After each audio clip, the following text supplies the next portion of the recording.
Audience interaction. This is the scariest part. And I will give you some advice that will be able to hold everything under control. And they're very simple. First of all, when you prepare your presentation, you have to have preemption in mind. Your goal is to keep interaction minimal. You are not there to be the star of the event. You are there to do it and go. That's what you want. All right, so keep interaction minimal. Interaction is difficult to control because you don't know what the other persons are going to say or they're going to do. So make your presentation such that will minimize, if not eliminate, all clarification questions. If your presentation is not well explained as it is, people will start asking questions. And this is not what you want. What you want is to be able to answer all these questions in your slides. If people start asking you, so what do you mean by that? And what is this variable? And why did you apply this method?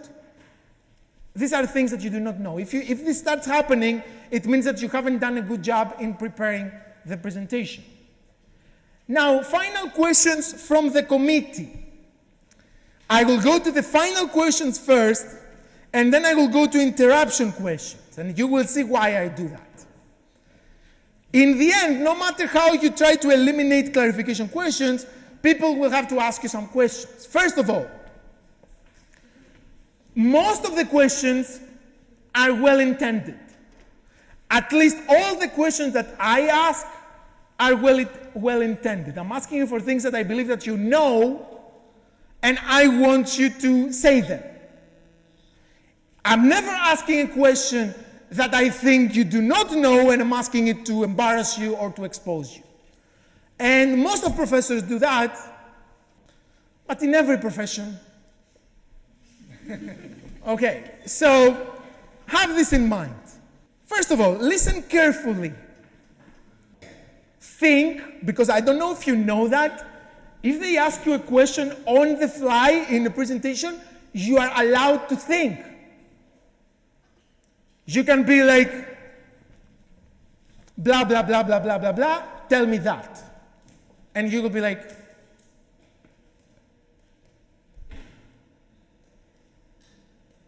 so I think that if I had tried the method that you are saying, perhaps this would have happened.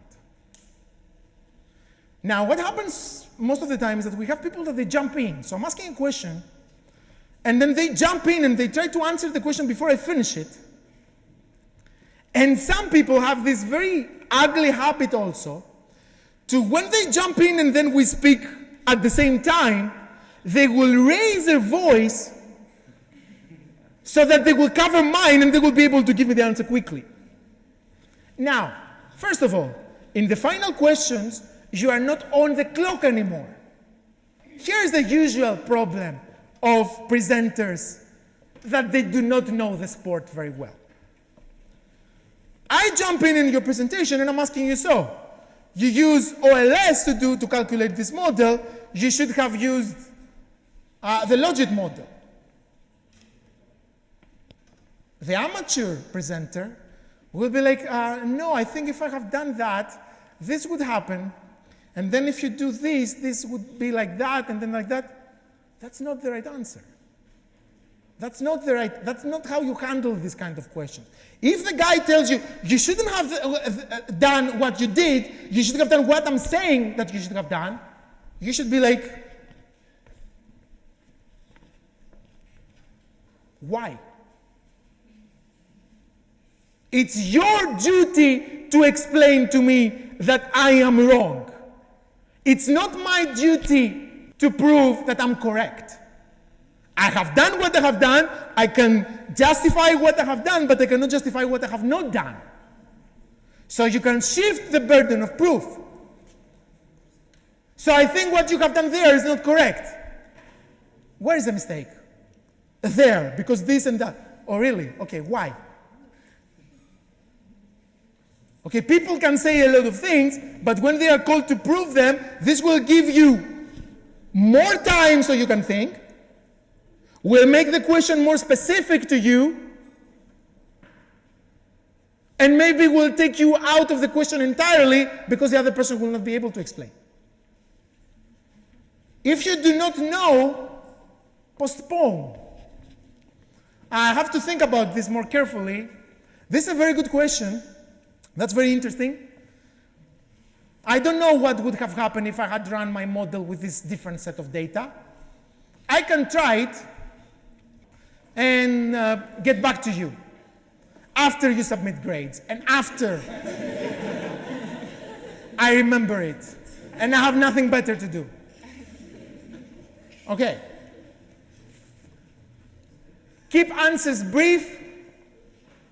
You do not want to keep blathering about stuff.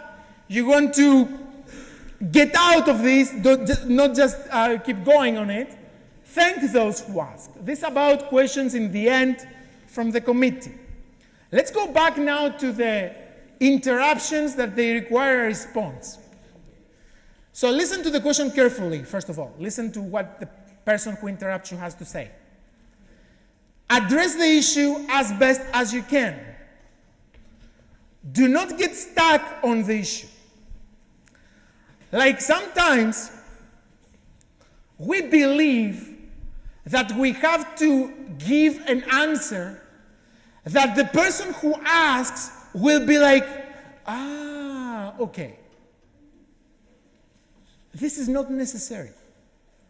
Sometimes what experienced speakers do is that they ask a question if they want to intimidate the speaker. Politicians do that a lot. They ask a question, and when the person finishes the answer, they don't say, oh, your answer is not enough, or I don't like the answer, or I don't agree. They just keep looking at the person as if they're waiting for more answer. And the other guy thinks that finishes, and if he's not an experienced speaker, will try to say more and get the hole that he's in much bigger. So don't do that. Give an answer, do not stuck to it. I give you my answer, goodbye. I have to say more. Do not be afraid to show that you are on the clock. Listen, buddy, I have 15 minutes, you have all day. Okay, if someone keeps asking you, say, I'm sorry, I have to go on the other and look at the person who is responsible for the session, that you have to go on. In the last 5 minutes of your presentation, no questions are allowed. Okay, but try to protect yourself because there are some people that are bored with the presentation and they're like, okay, so what interesting thing do I have to do? Let me make the life of this presenter difficult. Okay, so that's something that you can get out of this situation. So once you give the answer, you may be satisfied from your answer. It might be the natural answer that you give. You may not be satisfied from your answer. You can be like, damn it, did you have to ask that now that I was doing so well? Doesn't matter. Still, give the answer, go on. Don't stand there and make it a funeral. Finish your answer, go on. If later you think something that really answers this question, do not come back. This was a question, all right. In the end, when you have to say your final statement, you can be like, oh, by the way, in this question that you asked before, I also thought that. I don't know if it's relevant. We can discuss it a little more later. Some interruptions that they have to do with comments. So the person interrupts you. They don't really ask something, but they're just commenting on something. So they don't need an answer. If the comment is good, acknowledge it. You can acknowledge it with a note, be like that, or you can say, oh, thank you, and go on. Do not make a big deal of it. Okay, do not be like, yeah, I know, I'm awesome, right? Okay, don't do that. Let's continue. If the comment is constructive, someone tells you, oh, if I was you, I would have used this model. Show that you care. That is, pretend that you care. Okay, show to this person that, oh, that's interesting, okay. So you're saying that I should have used this model. Okay. All right, thank you. And you go on. All right. If the comment is bad, say, oh, okay, I hope we can discuss about it after the end of the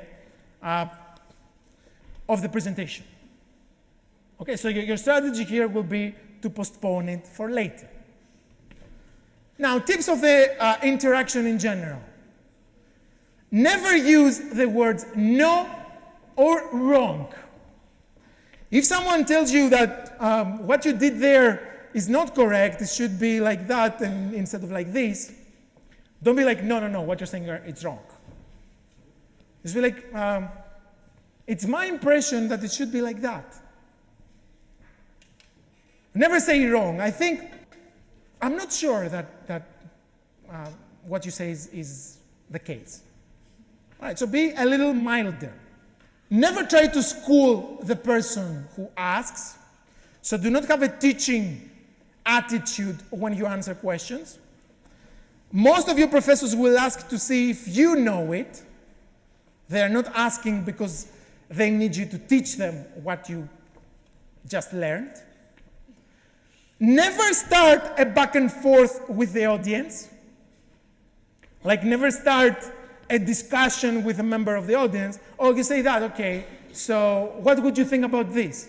So I did this in the next slide, but would you say that I would have done it like that? Don't start the conversation. You are the presenter. The other guy is there to listen. Okay, so you are in the spotlight. You don't try to start a back and forth. This can lead you only to trouble. Never attack your referee or someone from the audience. Like, you will have a referee report that sometimes people have to justify why they're giving you bad grade. First of all, as a referee, I have read horrible papers that I gave them a 2 or a 3, and then I was informed that the committee gave them, I was not in the committee gave them a 7 or an 8. I have given 10s to papers that then as a referee, that then I was informed that these papers ended up with a 5 or 6. So the referee's opinion doesn't really matter that much. That's one thing. The other thing is that do not start answering to the referee by saying, I don't think that the referee even read my paper. That's not professional. That's not nice. If they didn't read the paper, try to indirectly hint that. So the referee comments on that, but in page that, line that, I'm clearly explaining that this is the case. And you keep writing, you keep answering in this way, and indirectly you show that the comment of the referee should be discredited. But you do not say, this guy doesn't know what he's talking about. Okay, we have that very often, just don't do it.